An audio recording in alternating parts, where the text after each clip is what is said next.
ultimately what we're talking about today is Dropbox Etiquette. In my class that I teach litigation technology, one of the ways that we distribute materials is through Dropbox. And I do that for a couple of very specific reasons. One is because it's easy, and so we have digital materials that we're distributing to the students, video depositions, images, PDFs, JPEGs, things like that, and they're voluminous, and so the easiest way to send that to people is through Dropbox. The other thing the reason why I use Dropbox for the class materials is that I want the students to be able to have an opportunity to be able to use Dropbox in a team environment that's kind of a safe space. And so that way, if they accidentally delete something, I still have a master copy of everything, and so I can always bring it back.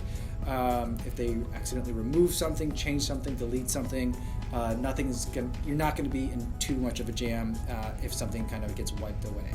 And so that's the main reason I use it. And I've been planning on shooting this video all week long, and coincidentally, today's class, I teach on Fridays, we had to go over again some basic ground rules of how to use Dropbox without annoying everyone. And so one of the things to think about is when you're using Dropbox as a way of sharing materials, if everyone looks at the materials on the web, no matter how many people are looking at a document on the web, at the same time, they can be looking at it and it won't affect anyone else. But there are certain instances where you might want to be able to download the files and be able to manipulate them, whether you want to put them into a PowerPoint, whether you want to annotate or mark something up to take notes on, say, like a deposition transcript. Those are things that you might want to do. The thing is, you don't want to mess around with kind of like the master set, or the set that everyone has access to. And so how do you avoid doing that? If you download the app, it'll put a folder onto your computer, whether it's a Mac or Windows, and all your Dropbox folders and files will get saved there and automatically saved. So if you move anything from that main folder, that Dropbox folder, if you take it away, you take it away for everyone. This can get confusing. People conceptually kind of understand this, but a lot of times if I share files with them, people want to then, like an example of my students, take those files and then put them in a folder like where all their other law school materials are, and they'll just drag and drop them. When you drag and drop a file within your computer in Mac and in Windows, that effectively moves it.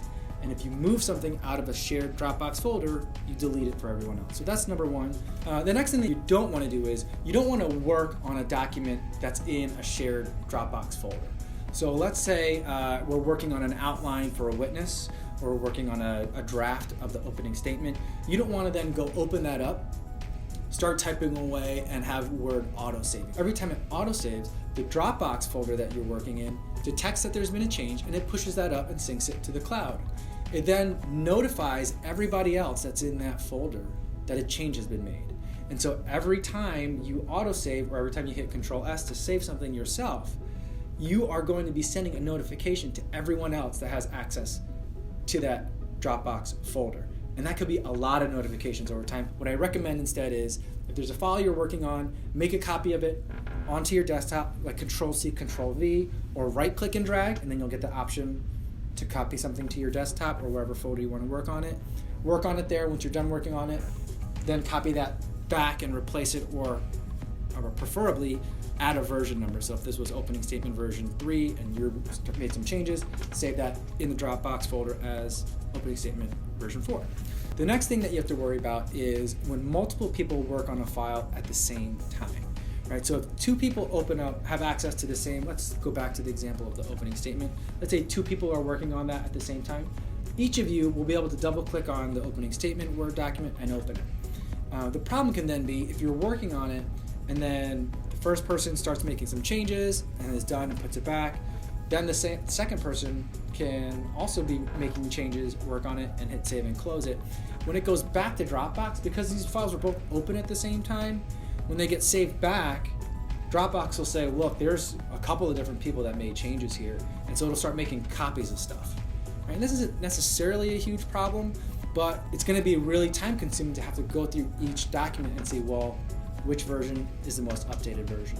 And so if that's a situation that's happening, again, take the file, work on it on your own desktop, and then when you're ready to save it, push it back in and save it back in as a new version number, so that way there's never any confusion. So another thing that you can add is not only a version number, but also your initials. So those are just a couple of things to keep an eye out for. If you have any other Dropbox tips, something that I missed, something that happens to you guys all the time that you guys have to watch out for, I'd love to know about it. Let me know in the comments, and I will see you on the next one.